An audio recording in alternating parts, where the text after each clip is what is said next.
In 1883, P.T. Barnum, the legendary American showman, placed an ad in the London Times announcing that he had acquired a sacred white elephant from the faraway land of Rangoon, which is now the capital city of Myanmar. According to Barnum, the animal had cost 40,000 British pounds, an astronomical sum in its time, and was the first and only genuine white elephant ever imported. He called the animal Toung Taloung, which roughly translates as Gem of the Sky. The elephant was eventually headed for New York City in his show, but for a while he was going to house it in the London Zoological Gardens, and he invited the public to come and marvel. The story of P.T. Barnum's sacred white elephant of Burma deserves to be remembered.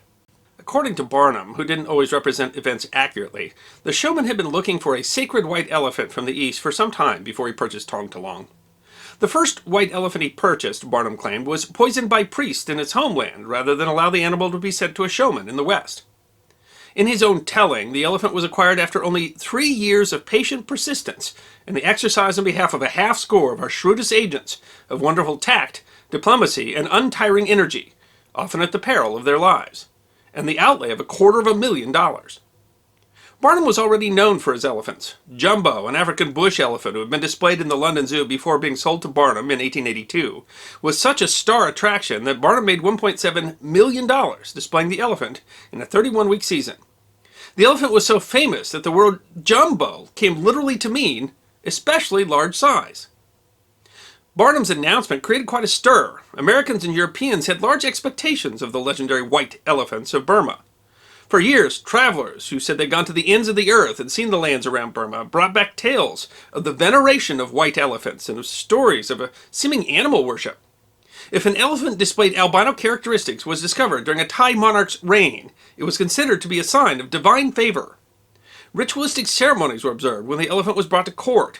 Sightings of a white elephant were seen as propitious, and the sudden death of a white elephant was viewed in the opposite manner.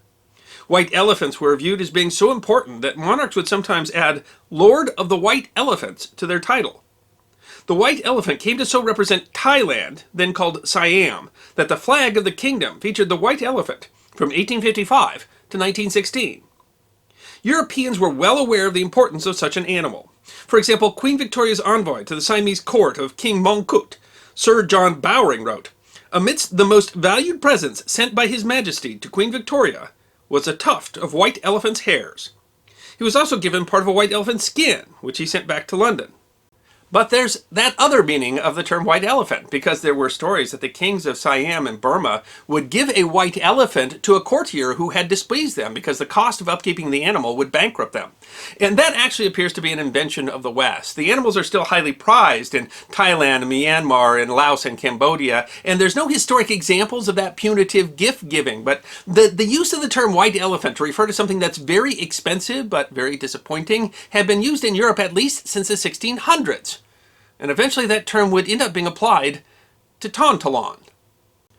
The ship carrying Barnum's elephant docked in Liverpool on January 14, 1884, and due to the publicity the showman had spread about the beast, reporters were there to meet it. The Times declared, "At first glance, the beast looked very much like any other elephant, except that it had been lying in the dust." It went on to describe the beast as mottled. Scientific American described the elephant as 7 feet 6 inches high and a piebald color. His face, ears, the front of his trunk, and his front feet, and part of his breast are a pinkish flesh color. The rest of his body is a light ashen hue. Most believe the animal to be a disappointment. The difficulty was in the public's understanding of a white elephant. This was partly a translation issue. The Thai name of the creature Barnum was calling a white elephant is Censuram, which translates literally to albino or strange color elephant, not white. The characteristics of an albino elephant are not what Europeans were imagining. Rather than milky white, their skin is normally a soft reddish brown, turning light pink when wet, and they have fair eyelashes and toenails. When people found out that the white elephant just had pink patches on its face and nose, they called Barnum a humbug, but London was certainly still interested because some 90,000 people came to see the elephant while it was in the London Zoological Garden, including several political leaders and the Prince of Wales. In his autobiography, Barnum talked about Toung Taloung and his own expectations of how the animal should look. "Until my agents first visited Bangkok, the capital of Siam, and there saw the king's sacred white elephant, I had supposed that they were literally white, instead of technically so. Those who had not seen these animals, nor read descriptions of them, had the same idea as myself. When, therefore, my sacred elephant arrived in London, a large portion of the public, having expected to see a milk-white elephant, were disappointed. Letters were written to London newspapers and the Zoological Society expressing the public's disappointment. There were also so-called experts who claimed that Barnum's white elephant was one big humbug. One man who said he had seen white elephants in China wrote, "They are not white in patches like Mr. Barnum's specimen, but all one color, and certainly answered to the description of white elephant much better." William Henry Flower, the president of the Zoological Society at the time and a doctor at a hospital for skin diseases, had a more scholarly view of the animal and said, "The chief interest that remains, that those of us who have never been in the East see for the first time an animal presenting a condition of coloration said to be common in its native land." He also discussed the lack of pigmentation in parts of the elephant's skin, and compared it to other skin diseases he was aware of from his work. He defended the Society's choice to display the animal and wrote, "When the Council of the Zoological Society gave permission for the animal to be deposited in their gardens, it was with the belief that it would be one in which the fellows of the Society and visitors to the gardens might take a legitimate interest. But they are in no way responsible for the statements made it by newspaper writers, or the adventitious excitement for which they have created." Another London newspaper took a different view of the situation and wrote that Toung Taloung was, in every respect, an ordinary beast, except that he belongs to Mr. Barnum, who understands the art of advertising. And advertise he did. Barnum circulated reports to papers from members of the public to build interest in the show. Some historians suggest he wrote them himself. He arranged for men to pose as Buddhist priests to make a show of venerating Toung Taloung in late January in his London enclosure. The Victorian public was scandalized, but entertained. A professor of Buddhist literature from University College London was incensed by the show and wrote, "What should we think of men dressing themselves up in the dress of a Catholic priest and going to a sham mass before a sham altar to attract the Burmese to a wild beast show in Burma?" Some members of the Zoological Society didn't approve of the spectacle either, writing, "It might form an attraction in an American peep show, but for the Zoological Society to degrade itself to such a level." The London Zoological Society may have allowed Toung Taloung to be displayed in the first place because of all the positive attention the Society had received when Jumbo had resided in the Society's gardens for years prior to its purchase. In fact, Jumbo was so popular that approximately 100,000 students wrote to Queen Victoria, asking her to block the sale of Jumbo to Barnum in 1882. The white elephant's reception in the gardens was different to Jumbo's almost universal belovedness and caused not only questions about its authenticity, but also questions about how it could be made whiter. In early March 1884, Pears Soap created an advertisement with Barnum's elephant that showed the creature being cleaned by one of its handlers. It read, "The real secret of the white elephant, Pears Soap," implying that Toung Taloung was a humbug and its skin was cleaned and whitened by the product. But if there was controversy in Britain, in America, there would be war. Adam Forepaugh, one of Barnum's chief rivals in the United States, arranged for his own humbug of a white elephant to arrive in the U.S. a mere 8 days before the docking of Toung Taloung. Forepaugh used chemicals to dye his elephant completely white and displayed his fraud as proof of Barnum's supposed fraud. He called it the Light of Asia and wrote pamphlets claiming Barnum's sacred white elephant and all its surroundings a rank fraud. Forepaugh went on to claim that his was the only true white elephant in the United States. The competition between Barnum and Forepaugh became known as the White Elephant War. The American public had much the same reaction to Toung Taloung as the European audience. They said they expected Barnum's elephant to be whiter.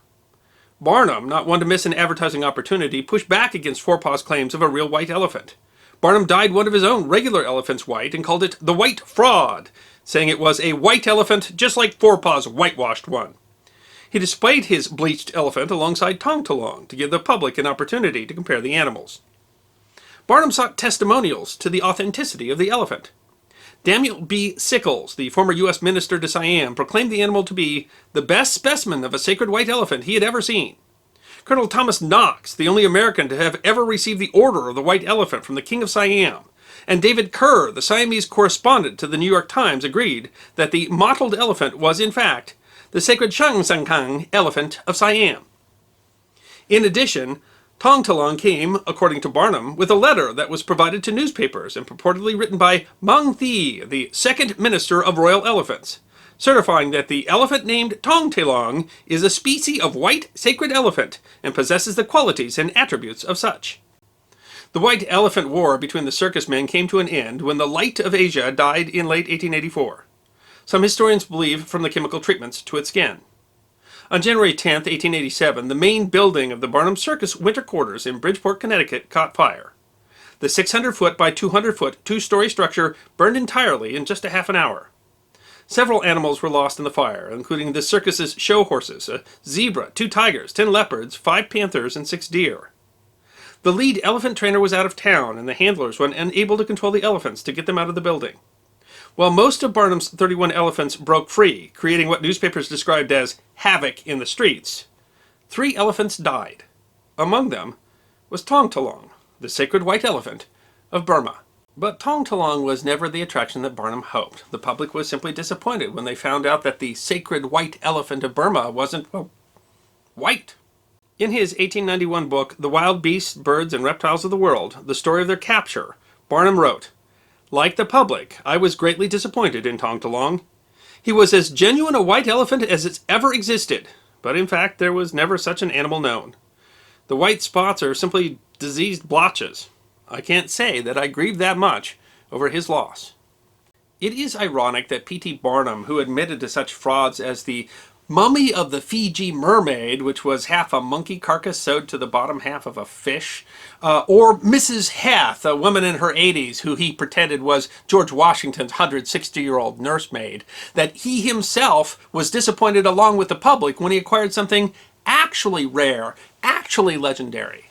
Perhaps it was his own excesses that transformed a real white elephant into the metaphorical one. I hope you enjoyed this episode of The History Guy, short snippets of forgotten history between 10 and 15 minutes long. And if you did enjoy, please go ahead and click that thumbs up button. If you have any questions or comments or suggestions for future episodes, please write those in the comment section. I will be happy to personally respond. Be sure to follow The History Guy on Facebook, Instagram, Twitter, and check out our merchandise on teespring.com. And if you'd like more episodes on forgotten history, all you need to do is subscribe.